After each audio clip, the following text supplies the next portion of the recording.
જૂનાગઢમાં આરટીઓના કડક વલણ સામે શાળાના વાહન ચાલકોનો વિરોધ હજુ પણ યથાવત છે અને રહેશે, પરંતુ વિદ્યાર્થીઓ અને વાલીઓના હિતમાં શાળાએ બાળકોને મૂકવા જવાનો નિર્ણય વાહન ચાલકોએ જાહેર કરતા વાલીઓએ આ નિર્ણયને આવકાર્યો હતો। આરટીઓના જડ નિયમોની સામે શાળાએ મૂકવા જતા વાહન ચાલકોએ હડતાળ શરૂ કરી હતી, પરંતુ આ હડતાળથી વિદ્યાર્થીઓ તથા વાલીઓ હેરાન પરેશાન થઈ ગયા હતા, જેને પગલે વાહન ચાલકોએ બાળકોને તેના વાલીઓનું હિત જોઈ પોતાની હડતાળ છોડી આજથી શાળાએ બાળકોને લઈ જવાનો નિર્ણય કર્યો। ત્યારે આજથી 1000 જેટલી સ્કૂલના વાહનો ફરી દોડતા થઈ જશે તેવી માહિતી સામે આવી છે।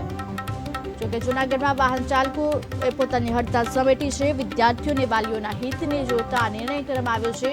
જૂનાગઢમાં આજથી 1000 સ્કૂલ વાહનો દોડતા થશે। જોકે હાલ સ્કૂલ વાહન ચાલકો દ્વારા હડતાળ કરવામાં આવી હતી। આરટીઓના કડક વલણ સામે સ્કૂલ વાહન ચાલકો હડતાળ પર ઉતર્યા હતા અને જૂનાગઢમાં વાહન ચાલકોએ પોતાની હડતાળ સમેટી છે। વિદ્યાર્થીઓ અને વાલીઓના હિતને જોતા નિર્ણય કર્યો છે।